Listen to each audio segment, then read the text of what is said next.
हमारी हिमाचल प्रदेश की high court ने बहुत सख्त निर्देश जो हैं वो 15 नवंबर 2025 को जारी किए हैं। आज हम वो सारे निर्देश जो हैं उनके ऊपर चर्चा करने वाले हैं। जितने भी लोग A+ लॉ अकेडमी के चैनल पे पहली बार आए हैं, चैनल जरूर सब्सक्राइब कीजिएगा, शेयर कीजिएगा और वीडियो अगर अच्छा लगे तो लाइक जरूर कीजिएगा। देखिए, हिमाचल प्रदेश हाई कोर्ट ने 15 नवंबर 2025 को कुछ सख्त निर्देश दिए हैं जो हमारे बेसिकली जो कोर्ट प्रोसीजर्स हैं उनको लेके there are certain guidelines which had been issued by the HP high court. अब HP हाई कोर्ट की जो गाइडलाइंस है, these are basically derived from the honourable supreme court. Honourable supreme court ने 22 सितंबर 2025 को एक जजमेंट पास किया था जिसका टाइटल था central bureau of investigation versus Mir Usman.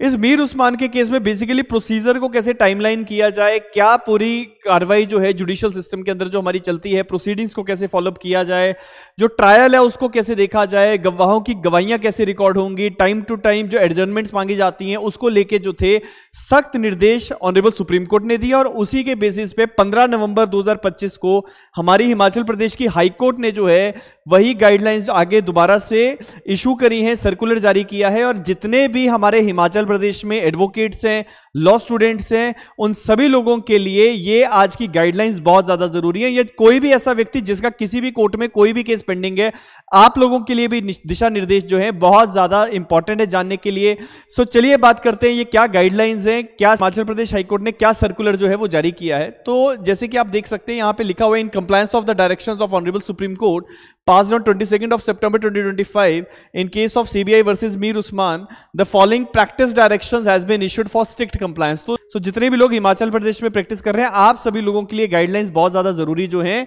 वो रहने वाली हैं। पहली जो गाइडलाइन है उसमें लिखा गया है, the proceedings in every inquiry और trial shall be held expeditiously, कि जितना जल्दी आप जो है इंक्वायरी और ट्रायल को जो है कोशिश करेंगे वाइंड अप करने की, एक्सपीडिशियस डिस्पोजल्स जो हैं वो होने चाहिए। Number 2, when the stage of examination of witnesses starts, such examination shall be continued from day to day until all the witnesses in the attendance have been examined except for special reasons to be recorded in writing। तो ये भी एक general procedure हमारे practice का रहता ही है कि आपको लोगों की गवाहियां जो है, विटनेसेस की गवाहियां जो है वो रेगुलर बेसिस पे रिकॉर्ड करनी है। हमारे प्रोसीजरल लॉ में भी ये चीजें लिखी है, लेकिन उसी को लेके अब हमारे हाई कोर्ट का और ऑनरेबल सुप्रीम कोर्ट की गाइडलाइंस जो है वो इस विषय पे आई हैं और अब इसका स्ट्रिक्ट कंप्लायंस जो है वो डेफिनेटली किया जाएगा। वो देखने की बात है कि कोर्ट्स इसको कैसे फॉलोअप करती हैं, क्या दिशा निर्देश जो कोर्ट्स है वो बनाती हैं, या हम जब कोर्ट्स में एडजर्नमेंट लेने जा रहे हैं या अदरवाइज जो भी चीजें हो रही है तो कोर्ट्स क्या ऑर्डर पास कर रही है।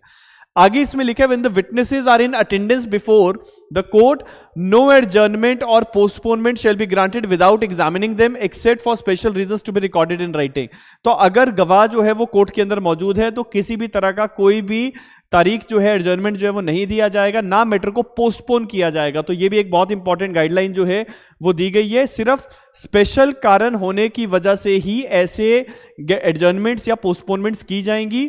और कोर्ट को ये रीजंस जो हैं ये रिकॉर्ड करने अनिवार्य हैं। इसके बाद जो पॉइंट नंबर 4 है, that is the court should not grant adjournment to suit convenience of the advocate concerned except on very exceptional ground like bereavement in family, similar exceptional reasons duly supported by memo. Be it noted that the said inconvenience of an advocate is not a special reason for the purpose of passing any immunity under section 309 of the CRPC। अब 309 CRPC का यहाँ पे reference है। जिन लोगों को section 309 के बारे में नहीं पता तो मैं आपको बता रहा हूँ कि section 309 is basically on the point कि कोर्ट प्रोसीडिंग्स में एडजर्नमेंट्स देगा कि नहीं देगा,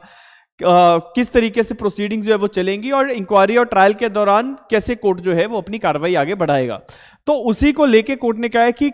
एडजर्नमेंट जो है वो जनरली तो नहीं देनी है, अगर विटनेस कोर्ट में मौजूद है तो नहीं देनी है, केवल लेकिन कुछ बेसिक कारणों की वजह से जो है कोर्ट एडजर्नमेंट्स दे सकता है, जिसमें जैसे फैमिली के अंदर कोई लेट सपोज किसी की डेथ हो गई या अदरवाइज कोई ऐसा कारण है तो उसके बेसिस पे डेफिनेटली जो है कोर्ट एडजर्नमेंट दे सकता है, but it must be duly supported by memo. तो ये कुछ एक चीजें जो है ऑनरेबल हाई कोर्ट ने सर्कुलर में जारी की हैं। इसके बाद अगला जो पॉइंट नंबर 5 है कि in case of non cooperation of accused और his counsel the following things shall be kept in mind. तो कोर्ट का ये कहना है कि अगर वकील साहब या फिर जो एक्यूज्ड है, जो अभियुक्त है, वो कार्रवाई में कोऑपरेट नहीं कर रहा है तो कुछ चीजें जो है कोर्ट को ध्यान में रखनी पड़ेंगी और उन्हीं को लेके आगे जो लिखा गया है, जो पॉइंट नंबर ए है कि in case of non cooperation of council The court shall satisfy itself whether the non-cooperation is in active collusion of the accused to delay the trial. If it is so satisfied for the reasons to be recorded in writing, it may, if the accused is on bail, put the accused on notice to show cause why the bail should not be cancelled. तो ये एक बहुत important point आ गया है इस circular के अंदर कि अगर कोर्ट ये देख रहा है कि जी प्रोसीडिंग्स में लिंगर ऑन हो रहा है, प्रोसीडिंग्स डिले हो रही हैं और एडवोकेट साहब और एक्यूज के बीच में कोई कॉल्यूजन तो नहीं है, ऐसा तो नहीं है कि वकील साहब एक्यूज से मिलके ही प्रोसीडिंग्स को आगे डिले कर रहे हैं, तो अगर ऐसा कोई सिनेरियो कोर्ट को दिख रहा है तो अगर एक्यूज बेल पे है तो कोर्ट उसको शो कॉज नोटिस दे देगा कि आप क्यों आपकी बेल रिजेक्ट ना हो, इसका कारण आप बताएं। तो ये एक बहुत इंपॉर्टेंट पॉइंट जो है इस बार इस सर्कुलर में आया है। दूसरा है, in cases where the accused is not in collusion with the lawyer and it is the lawyer who is not cooperating with the trial, the court may, for the reasons to be recorded, appoint an amicus curiae for the accused and fix a date for proceedings with cross examination or trial। ये बहुत important बात है, इसके ऊपर चर्चा भी होनी चाहिए। ये जितने भी हमारे हिमाचल प्रदेश में जितने भी हमारे साथी एडवोकेट्स हैं, आप सभी लोग अपने जो कमेंट्स हैं, जो आपके ओपिनियन है, वो जरूर आप कमेंट बॉक्स में बताएं। ऑनरेबल हाईकोर्ट ने सर्कुलर में ये चीज रखी है कि जी अगर एडवोकेट साहब जो हैं वो प्रोसीडिंग्स को लिंगर ऑन कर रहे हैं, डिले कर रहे हैं और एक्यूज केस में कोई मिलीभगत नहीं है, तो ऐसे केस में कोर्ट किसी एमिकस को अपॉइंट कर सकता है और वो एमिकस क्यूरी जो अपॉइंट किए जाएंगे वो आगे की कार्रवाई जो है वो चला सकते हैं, including the cross examination as well as the trial of the case. तो ये एक बहुत बड़ा इंपॉर्टेंट सवाल है जिसके ऊपर चर्चा होनी जरूरी है कि क्या ये चीजें, जिस तरह की गाइडलाइंस सर्कुलर में आई हैं, ये गाइडलाइंस को कैसे हमारे जो एडवोकेट समाज के जो हमारे लोग हैं, जो हमारे वकील भाई हैं, वो इसको कैसे देखते हैं। इसके बाद जो अगला पॉइंट है, the court may also in appropriate cases impose cost on the accused commensurate with the loss suffered by the witnesses including expenses to attend the court। तो अगर एक्यूज जो है वो प्रोसीडिंग्स को डिले कर रहा है, अननेसेसरी एडजर्नमेंट ले रहा है, तो ऐसे केसेस में कोर्ट एक्यूज के ऊपर कॉस्ट इंपोज कर सकता है so that there can be the losses can be paid to the witnesses. इसके बाद जो पॉइंट नंबर डी है, in case when the accused is absent and the witnesses are present, in that case the court can cancel the bail of the accused if he is on bail। तो court का ये कहना है कि देखो अगर गवाहों की गवाहियां रिकॉर्ड हो रही हैं और हमारा एक्यूज जो है वो कोर्ट में एब्सेंट है और अगर वो बेल पे बाहर था तो कोर्ट उसकी बेल कैंसिल कर सकता है unless an application made on this behalf seeking permission for his counsel to proceed to examine the witness present even